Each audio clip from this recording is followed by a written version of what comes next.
വൃശ്ചികത്തിലെ വെളുത്തപക്ഷത്തിലെ ഏകാദശി ഗുരുവായൂർ ഏകാദശി എന്നും കറുത്തപക്ഷത്തിലെ ഏകാദശി തൃപ്രയാർ ഏകാദശി എന്നും അറിയപ്പെടുന്നു. തൃശൂർ ജില്ലയിലെ നാട്ടിക ഗ്രാമപഞ്ചായത്തിൽ തീവ്ര നദിയുടെ തീരത്തായി സ്ഥിതി ചെയ്യുന്ന പ്രസിദ്ധമായ ക്ഷേത്രമാണ് തൃപ്രയാർ. ചതുർബാഹുവായ ശ്രീരാമചന്ദ്രനാണ് ഈ ക്ഷേത്രത്തിലെ മുഖ്യപ്രതിഷ്ഠ. സാധാരണ വിഷ്ണു ക്ഷേത്രങ്ങളിൽ വെളുത്തപക്ഷ ഏകാദശിക്കാണ് പ്രാമുഖ്യം.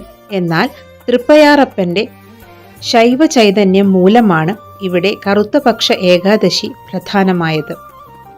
ത്രിമൂർത്തി ചൈതന്യം നിറഞ്ഞ ദേവനാണ് തൃപ്രയാറപ്പൻ. ലക്ഷ്മി ദേവി ഭൂദേവി സമേതനായ തൃപ്രയാറപ്പനെ തൊഴുതു പ്രാർത്ഥിച്ചാൽ സകല ദുരിതങ്ങളും ദാരിദ്ര്യവും നീങ്ങുമെന്നാണ് വിശ്വാസം. മീനമാസത്തിലെ ആറാട്ടുപുഴ പൂരത്തിന് നെടുനായകത്വം വഹിക്കുന്നത് തൃപ്രയാർ തേവർ, തൃപ്പയാറപ്പൻ എന്നീ പേരുകളിൽ അറിയപ്പെടുന്ന ഇവിടത്തെ ശ്രീരാമസ്വാമി തന്നെയാണ്. തൃപ്രയാർ ഏകാദശി ദിനത്തിലെ ഭഗവാന്റെ നിർമാല്യ ദർശനം ശ്രേഷ്ഠവും പുണ്യദായകവുമാണ്. ഗുരുവായൂരിൽ ഏകാദശി ദിന ചടങ്ങുകൾ പോലെ തന്നെയാണ് തൃപ്രയാറിലും. ഏകാദശി ദിവസം രാത്രിയിൽ ഭഗവാന് ദ്വാദശി സമർപ്പണവുമുണ്ട്. അന്നേ ദിവസം ഭഗവാനെ തൊഴുതു പ്രാർത്ഥിച്ച് കാണിക്കയർപ്പിക്കുന്നത് ഒരു പ്രധാന ചടങ്ങാണ്. ഏകാദശിയുടെ തലേന്ന് നടത്തപ്പെടുന്ന പ്രധാന ചടങ്ങാണ് ദശമി വിളക്ക്.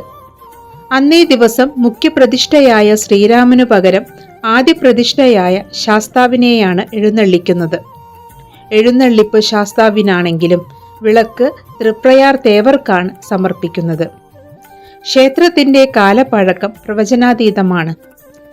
ലോകൈകനാഥനായ ശ്രീകൃഷ്ണ ഭഗവാൻ ദ്വാരകാപുരിയിൽ കുടിവെച്ച് ആരാധിച്ചിരുന്ന വിഗ്രഹമാണ് തൃപ്രയാറിൽ പ്രതിഷ്ഠിച്ചിരിക്കുന്നത് എന്നാണ് ഐതിഹ്യം. ഈ ക്ഷേത്രത്തിലെയും നാലമ്പലങ്ങളിലെ മറ്റു 3 വിഗ്രഹങ്ങൾ ദ്വാപരയുഗത്തിൽ ശ്രീകൃഷ്ണ ഭഗവാന്റെ പൂജ ഏറ്റുവാങ്ങിയ വിഗ്രഹങ്ങളാണ്.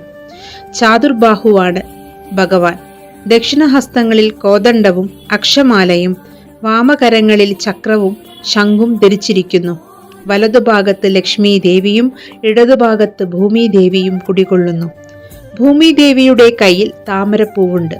പഞ്ചലോഹ നിർമ്മിതമായ ഈ ഗോളകയാൽ ഈ പ്രതിഷ്ഠ ആവരണം ചെയ്യപ്പെട്ടിരിക്കുന്നു. ദക്ഷിണാമൂർത്തിയെ പ്രതിഷ്ഠിച്ചിരിക്കുന്നു.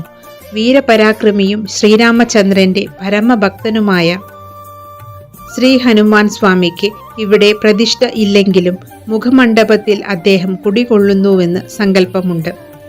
ആഞ്ജനേയൻ ക്ഷേത്രാന്തരീക്ഷത്തിൽ നിറഞ്ഞു നിൽക്കുന്നുണ്ടെന്നാണ് വിശ്വാസം. ഭഗവാന്റെ ആദ്യാവതാരമായ മത്സ്യത്തെ പ്രസാദിപ്പിക്കുന്ന മീനൂട്ട് വഴിപാട് നടത്തിയാൽ ഭഗവാനെ ഊട്ടിയതിന് തുല്യമാണെന്ന് വിശ്വസിച്ചു വരുന്നു. തൃപ്പയാർ ഭഗവാന് ആടിയ എണ്ണവാദത്തിനും പിത്തത്തിനും കൈകണ്ട ഔഷധമാണെന്നാണ് വിശ്വാസം.